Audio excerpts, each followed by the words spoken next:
Sounds good as U.S. senators are remembering the attack on the U.S. Capitol building a year ago.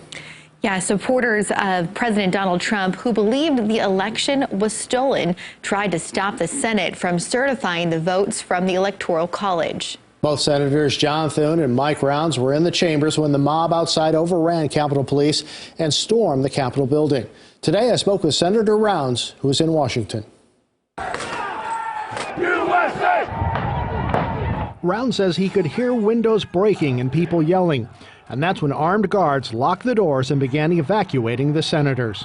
It was not so much, I guess, that I was fearful for myself, but I was pretty sure that we were going to be in the middle of what would be a very bloody day in the Capitol.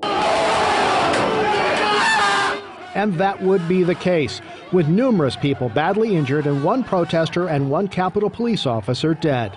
Inside, Rounds and Senator Ben Sasse of Nebraska were among the last to leave the Senate chambers and helped the aides in charge of the boxes containing the Electoral College votes. So we picked up the boxes and walked out of the Senate chamber and down into a secure location.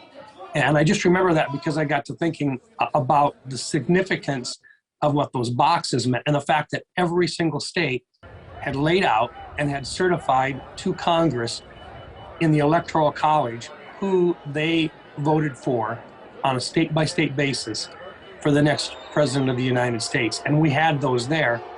And at that point, these ladies were concerned because they didn't want them to fall in the wrong hands. Rounds says he wants people to know they did their duty that day and preserve the integrity of the election process. The other thing I want the American people to know is that we had the opportunity to look at the election process. We looked at the challenges that had been made.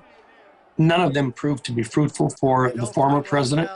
In every single case where there was a promise of providing evidence of a problem someplace in multiple states, we did not find any evidence of significant election fraud, or for that matter, we did not find any evidence of election fraud that would have changed the outcome in any one of those states. Rounds says there are two ways to look at January 6th, point fingers or figure out how to move on as a united country. Part of that is recognizing that this process did work, despite individuals that were there to be violent and despite their attempts to stop the process that was put in place by our founding fathers.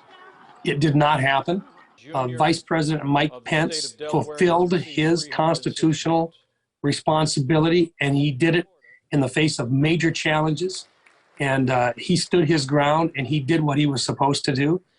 I admire him for that. The chair declares the joint session dissolved. He's also proud that senators and staff members stayed and finished the process. There are still people in this country that believe in the constitutional process, and they're not going to let violent protests or insurrectionists stop that process from succeeding.